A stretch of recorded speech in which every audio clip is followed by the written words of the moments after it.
طلع البدر علينا بالسنيات الوداع وجب الشكر علينا ما دعا لله داع.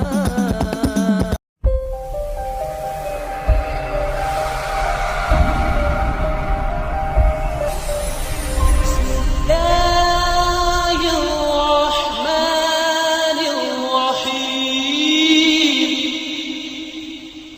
Bismillahirrahmanirrahim. Assalamualaikum warahmatullahi wabarakatuh.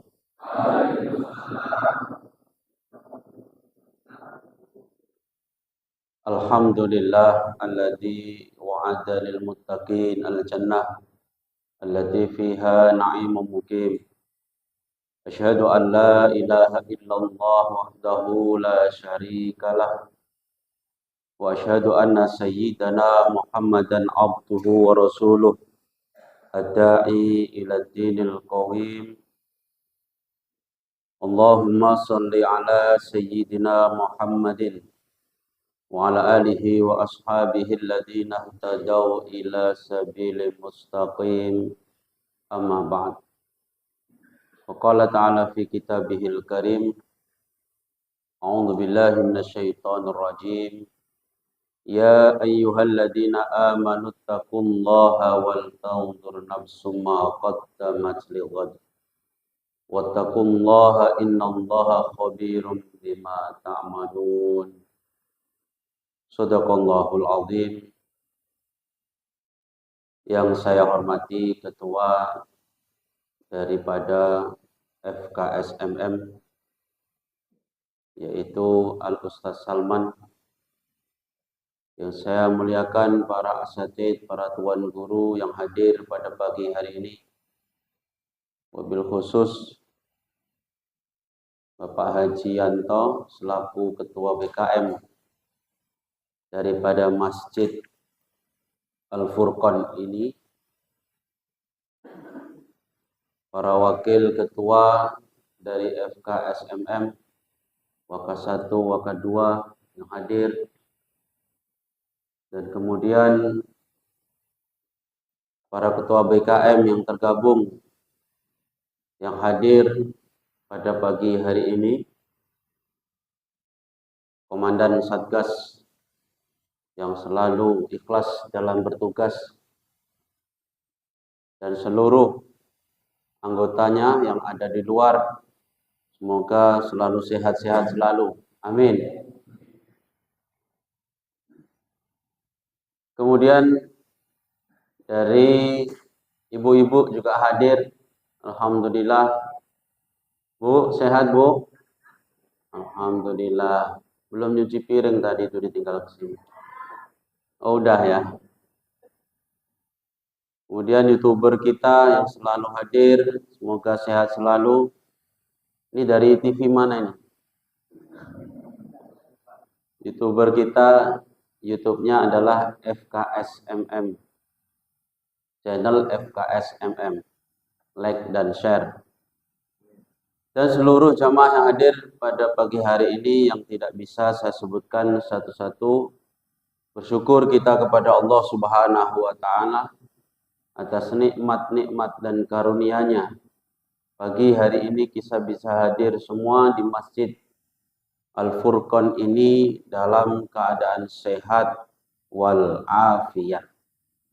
Ini adalah nikmat yang sangat besar. Salawat serta salam semoga selalu tercurahkan kepada Nabi besar Muhammad sallallahu alaihi wasallam yang selalu kita harapkan syafaatnya di hari kiamat. Bapak Ibu hadirin yang mulia, hari ini kita sudah memasuki sepekan daripada bulan Dzulqa'dah. Ini tanggal 8, tanggal 9. Tanggal 8. Bulan Dzulqa'dah. Sehabis Ramadan, bulan Syawal, kemudian bulan Dzulqa'dah. termasuk bulan haji, karena persiapan jamaah haji ini sudah mulai sejak bulan Syawal. Bapak Ibu hadirin yang mulia, keinginan kita salah satunya adalah berangkat haji. Namun bagi orang-orang yang tidak mampu, berangkat haji ini menjadi cita-cita yang mungkin nantinya bisa terlaksana ataupun tidak. Tapi keinginan besar harus ada dalam diri kita. Jangan pernah kita menjadi orang yang kemudian putus asa melihat keadaan kita. Koyok-koyok aku iki kok ora iso haji. Terakhir nggak ada usaha. Nanti Bapak Ibu ada sekelompok orang di akhirat nanti yang mereka mendapat pahala haji dan umroh meskipun tidak pernah melakukan haji dan umroh. Itu jangan lupa. Meskipun kita belum bisa berangkat haji dan umroh, namun bisa jadi kita nanti di akhirat dicatat menjadi orang-orang yang mendapatkan pahala haji dan umroh. Mengingat sekarang ini haji itu waiting listnya sudah sampai puluhan tahun. Ada yang bilang kemarin 20 tahun lebih. Ada yang tahu Pak berapa sekarang, berapa tahun? Daftar tunggunya 25 tahun. Salah mati gitu 25 tahun. Bayi langsung daftar. Jadi 25 tahun insya Allah.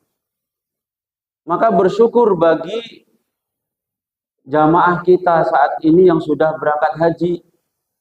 Di sini banyak yang sudah haji, alhamdulillah. Ketua BKM kita ini haji. Kemudian ada Pak Haji Sugiardi. Mungkin ada lagi yang sudah haji yang tidak saya ketahui. Banyak manfaatnya kita berkumpul dengan orang yang sudah haji.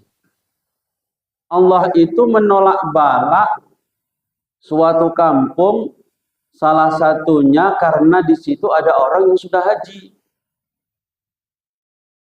Allah menolak bala di suatu kampung, salah satunya di kampung itu ada orang yang melakukan sholat, melakukan zakat.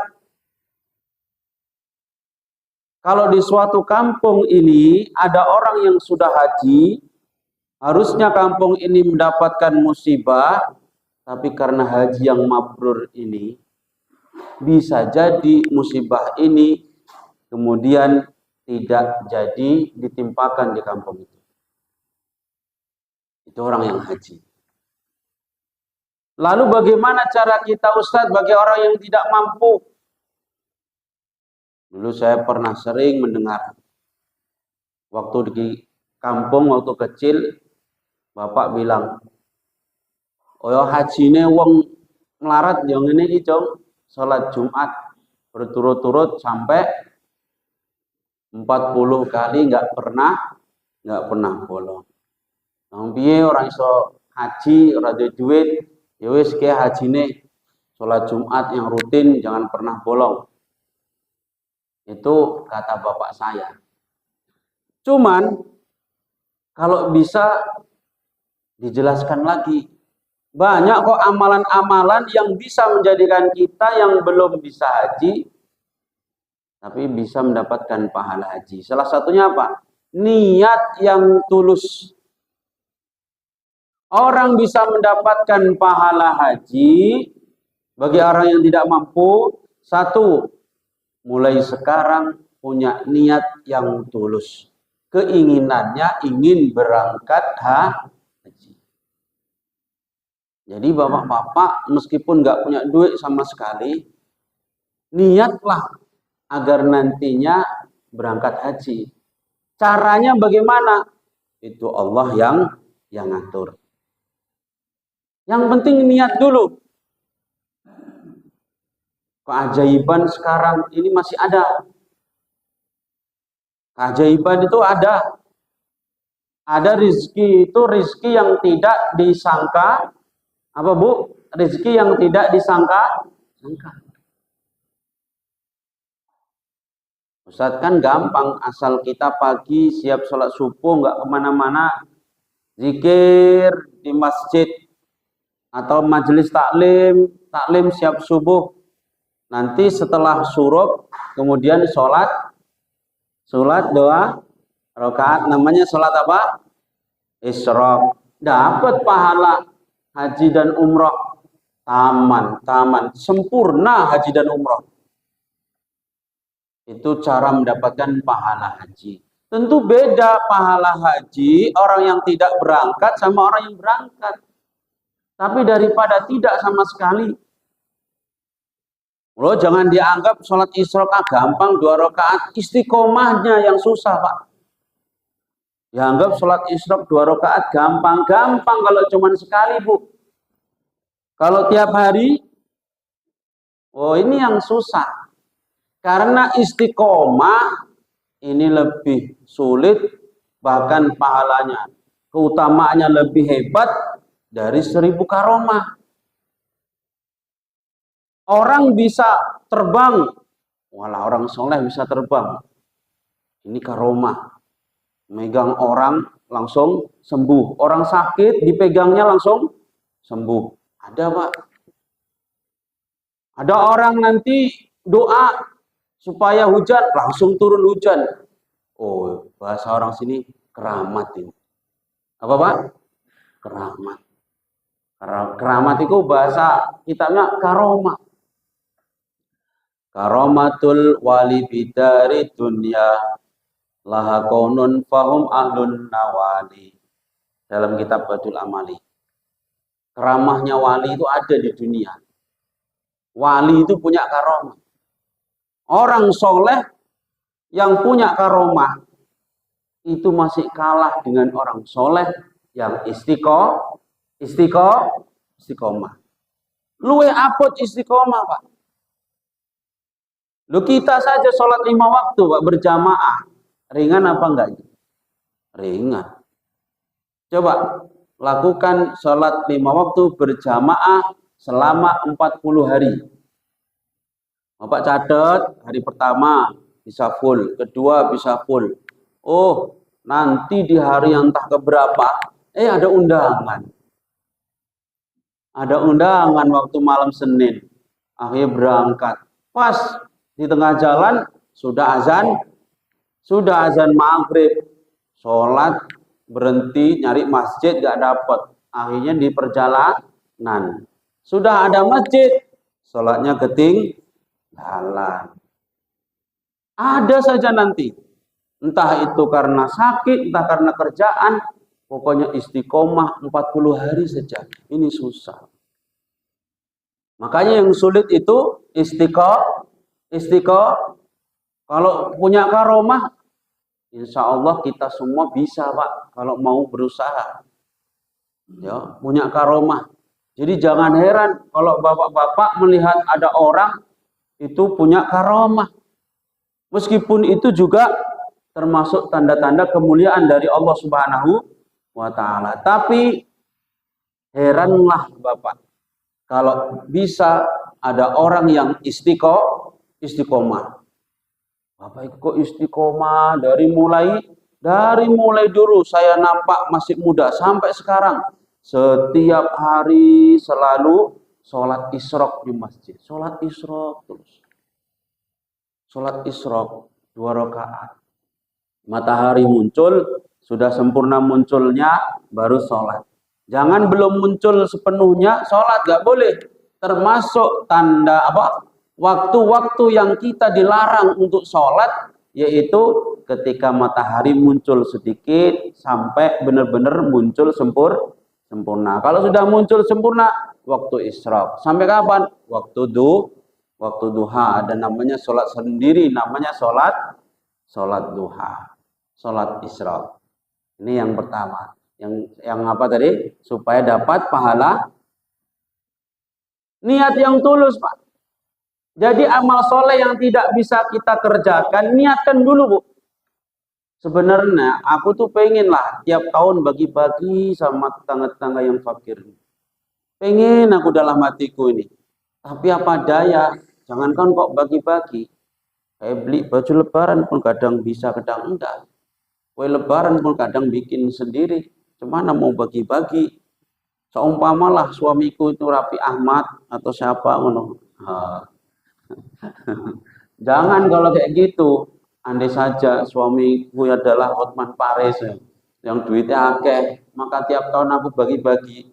Gak usah ngono itu. Seandainya aku punya duit seperti orang-orang yang kaya, maka aku akan bagi-bagi tiap bulan atau tiap tahun atau tiap bulan bahkan. Meskipun Bapak Ibu tidak bisa melakukan amal yang seperti dilakukan orang kaya itu, dapat pahalanya, Pak. Dapat pahalanya.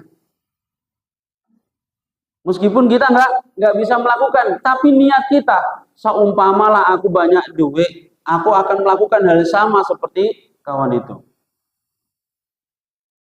Nah ini ada di dalam kitab Majalisus Saniyah namanya. Nanti di akhirat, yu'ta yaumal qiyamah bi'abdin. Nanti di hari kiamat didatangkan seorang hamba. Seorang hamba ini kemudian setelah dikasihkan catatan amalnya, seorang hamba ini kemudian kaget. Kagetnya, loh, catatan amalku kok ono sedekah, ono haji, ono umroh. Aku kan nggak pernah melakukan ini. Orang aku ini seorang yang fakir. Aku tak pernah haji, aku tak pernah umroh. Loh, kenapa aku bisa dapat pahala ini semua? Kemudian Allah jawab, itu karena pahala dari niat tulusmu selama di dunia. Kau memang tak pernah haji, tapi kau pernah berniat. Selama hidup di dunia ini aku harus haji. Aku niat untuk berangkat haji. Tapi kamu belum mampu sampai meninggal. Maka ku tulis, ku catat pahala haji karena niat yang tulus. Niatkan Bapak-bapak. Jangan mentang-mentang umurnya sudah 70 tahun. Kaya tok ya aku guys gak iso haji meneh. Umur 70 tahun, duit pun gak ono, arep haji sangka ngendi? Dari mana aku bisa haji? Loh, itu menjengkali namanya. Ada kok ustadz kita tetangga namanya Ustadz Ahmad Basori. Beliau itu ya kalau dibilang punya duit, saya tahu. Bukan maksud saya merendahkan beliau. Saya tahu. Tapi ternyata bisa haji sama Umi.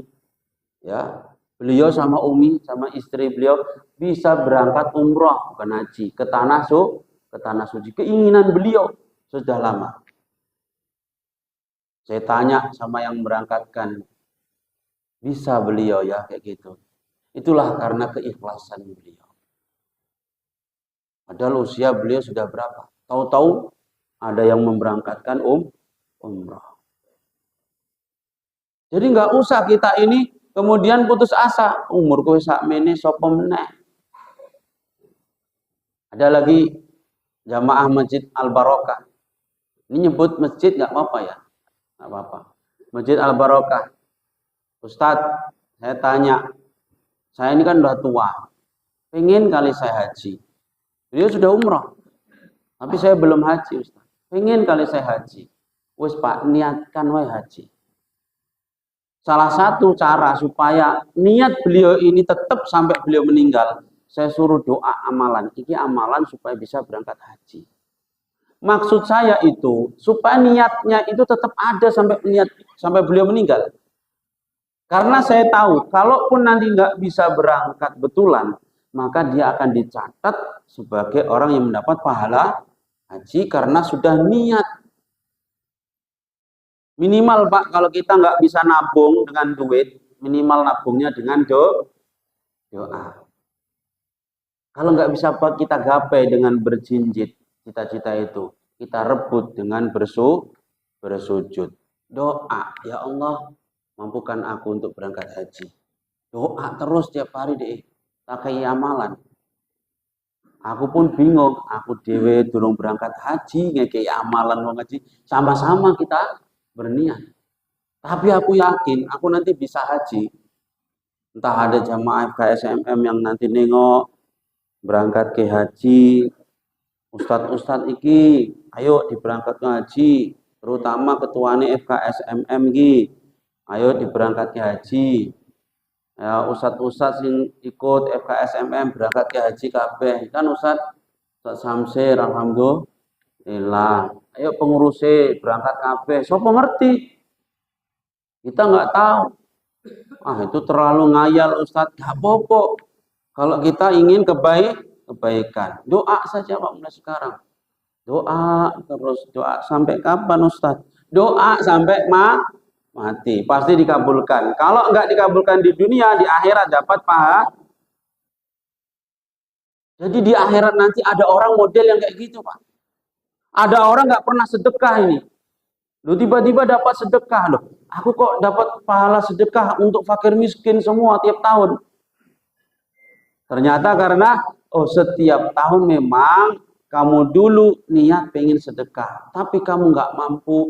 Tapi niatmu sudah saya catat sebagai orang yang bersedekah. Ada orang miskin, dia melihat tumpukan pasir. Dia itu saat itu waktu lapar. Terus dia istilahnya membayangkan, andaikan pasir ini adalah tepung, maka akan kubagikan semua rakyat yang sedang kelaparan ini. Itu waktu paceklik. Paceklik itu, ya paceklik itu apa? Waktu kekurangan, waktu nggak ada panenan, jadi rakyatnya kelaparan, satu kampung. Dia hidup di padang pasir. Jadi dia melihat tumpukan pasir. Andaikan segunung pasir ini adalah tepung, maka akan kubagikan semua untuk orang-orang masyarakat sini. Gara-gara itu dia dicatat orang yang bersedekah satu gunung pasir, tepung tadi segunung pasir. Makanya enak. Jadi enak mana?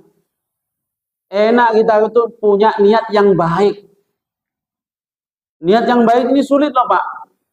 Jarang orang bisa istiqomah punya hati yang baik, selalu menginginkan kebaikan kepada orang lain. Ojo dianggap gampang Pak. Halo.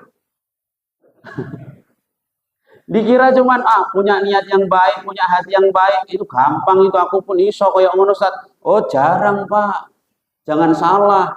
Kadang kita melihat orang punya nikmat itu bukan melihat supaya baik, bukan niat supaya baik, tapi malah hasud. Hasud itu nggak seneng.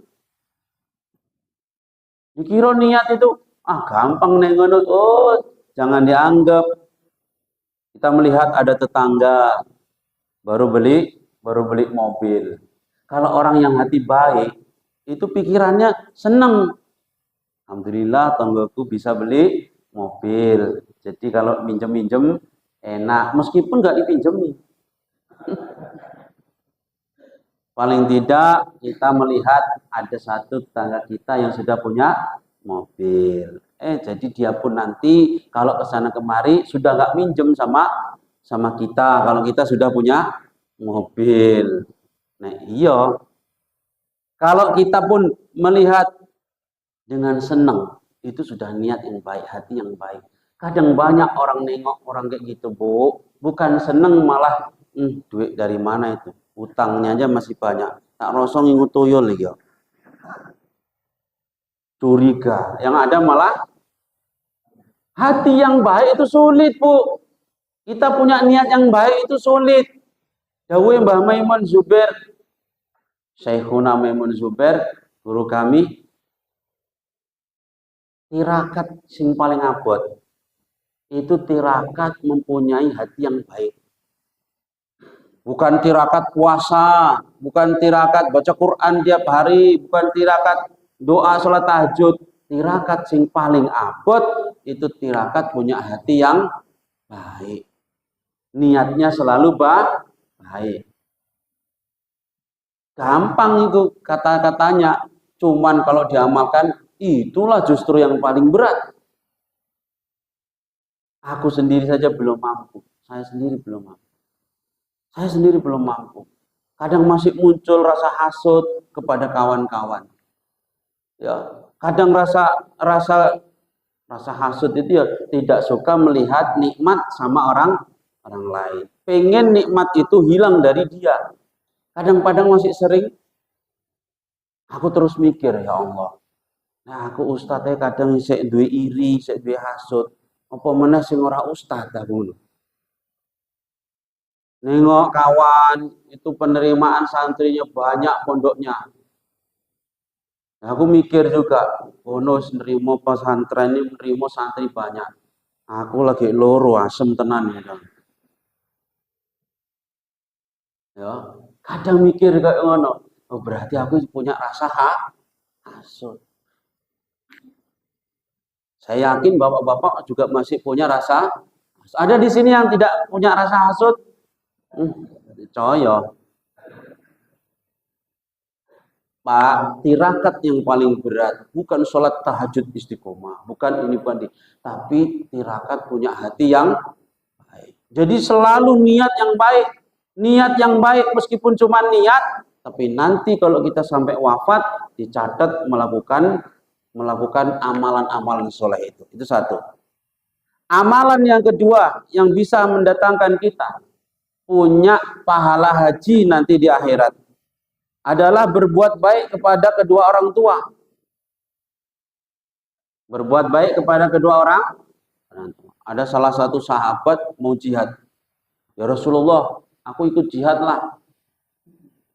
Aku pengen jihad bersama kaum muslimin, memerangi orang kafir. Kata Rasulullah, orang tuamu sana masih ada, ibuku, tinggal ibuku. Rasulullah tahu. Ini kalau dia ikut jihad, dia meninggal, ibunya terlantar. Jadi Rasulullah itu meskipun butuh tentara muslim, tapi Rasulullah tidak kemudian merekrut sebanyak-banyaknya kaum muslimin untuk diajak perang. Masih mempertimbangkan hal seperti itu. Ibumu masih ana ora? Lah sing nyarikan nafkah mamakmu sapa? Ya aku. Ya baris sing kerja kanggo mamakmu sapa? Ya aku. Wes, kamu urusi orang tuamu, mamakmu itu, nanti kamu dapat pahala jihad, kamu dapat pahala haji, kamu dapat pahala umrah. Terima kasih hadirannya. Ustaz Indra berdatang. Jadi cuma ngurusi orang tua, Ustaz? Iya, cuma ngurusi orang tua. Ustaz, saya ini mau berangkat haji. Cuman uang saya ini cukup hanya untuk berangkat haji saja. Kalau saya berangkat haji, orang tua saya tidak berobat. Kira-kira Bapak Ibu, untuk mengobati orang tua atau untuk berangkat haji?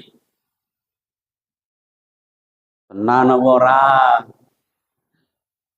Nanti gaduh gara-gara mengobati orang tua. Orang riko sing melu wong tua kok. Ikan kau tinggal di rumah mama, jadi kalau yang ngobati, ini mau untuk haji, mana bisa untuk ngobati orang tua? Itu kalau tetangga saya. Ngono jamaah sini tak rasa ya hampir sama. Gaduh gara-gara ngurusi orang tua.